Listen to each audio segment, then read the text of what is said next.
Well, mainly he was, engaged in homosexual activities, and he was having homosex with taxi drivers in Vrindavan, even. So, and this was known to the GBC. Plus, he was bringing a lot of homosexuals into ISKCON.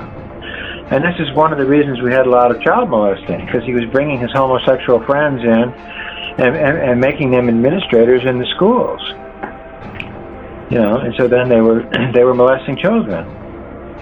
And I'm pretty sure that Jayapataka and others knew that this was going on. Well, yeah, they had piles of reports about his sexual activities, and this came up in 1986, and so the GBC had an emergency meeting, in Mayapur.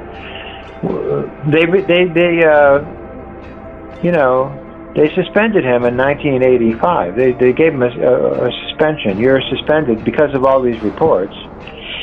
But in 1986, they reinstated him. So they knew, but like I said, Hridayananda, Jayapataka, and others all stood up and said, we need to keep Bhavananda in the Vishnupad Acharya position, so they did that in 1986. And then, simultaneously in 86, they voted in Rabindra Swarup and Prithu and, all these other new guys, you know what I mean? So they reinstated Bhavananda and voted in Rabindra Swarup and people like that. Well, no, because none of this was ever taken to court. I mean, it was all internal. The GBC had all these reports, but they never took it to the police.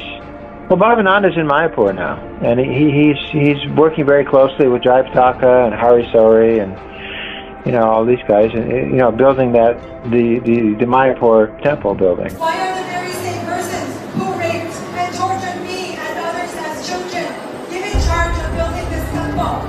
What is the agenda, and how has this been allowed to go on? Oh yeah, Alfred Ford, yeah, Ambarish.